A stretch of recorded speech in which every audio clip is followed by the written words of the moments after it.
এবার হুগলিতে বিজেপির ডিএম অফিস ঘেরাও কর্মসূচিকে কেন্দ্র করে ব্যাপক উত্তেজনার সৃষ্টি হয়েছে। এক প্রকার ধুন্ধুমার কাণ্ড সেখানে।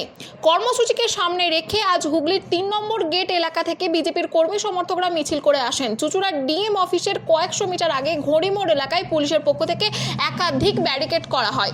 বিজেপি কর্মী সমর্থকরা ঘড়িমোড়ে পৌঁছতেই পুলিশ সেই মিছিল আটকায়। এরপরেই পুলিশের সাথে ধস্তাধস্তি শুরু হয়। বিজেপি কর্মী সমর্থকদের বাধা পেয়ে ব্যারিকেডের সামনেই বসে পড়ে প্রতিবাদ কর্মসূচি চালাতে থাকে বিজেপি কর্মী সমর্থকরা।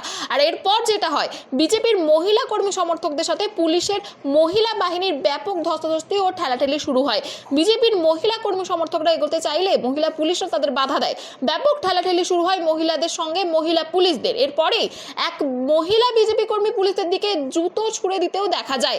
এই বিষয়ে কি জানা যাচ্ছে আরো দেখুন বিস্তারিত 24 আওয়ার্স আরামবাগের রিপোর্ট।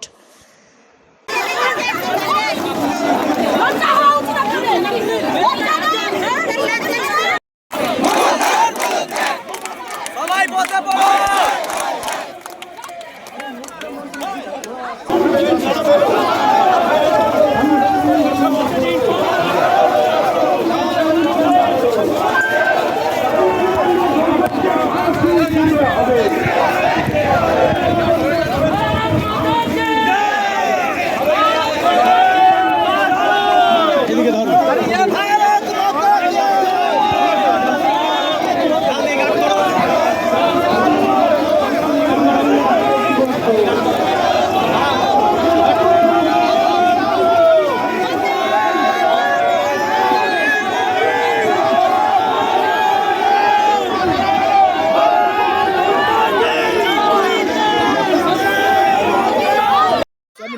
ना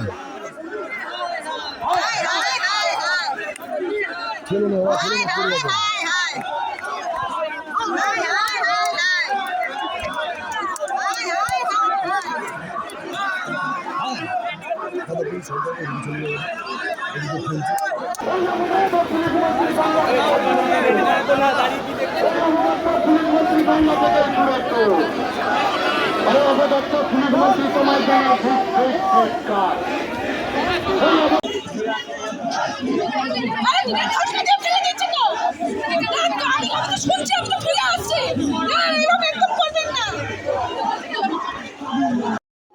আমাদের মহিলা যারা কার্যকর্তা ছিল তাদের উপরে কি নৃশংসভাবে লাঠিচার্জ করা হয়েছে এবং ফেলে অব্দি লাথি মারা হয়েছে।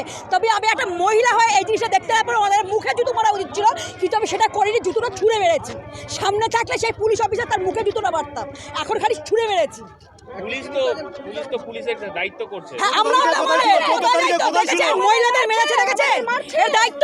এই দেখুন হাত লাল, পুরো মেয়েদের ওখানে নাক মুখ লাল। সময় হামলা হয়েছে 14 তারিখ কোথায় ছিল? পম্পা অধিকারী শ্রীরামপুর সংগঠন জেলা সেক্রেটারি। পূর্ণভাবে আমাদের কর্মসূচি পালন করছিলাম, হঠাৎ করে মহিলা পুলিশরা লাঠি দিয়ে গুতিয়ে আজকে মহিলাদেরকে মেরে মাটিতে ফেলেছে আর লাঠি মেরেছে। তার পিছনে যে পুলিশও ছিল। আজকে এরা এত অত্যাচার করছে।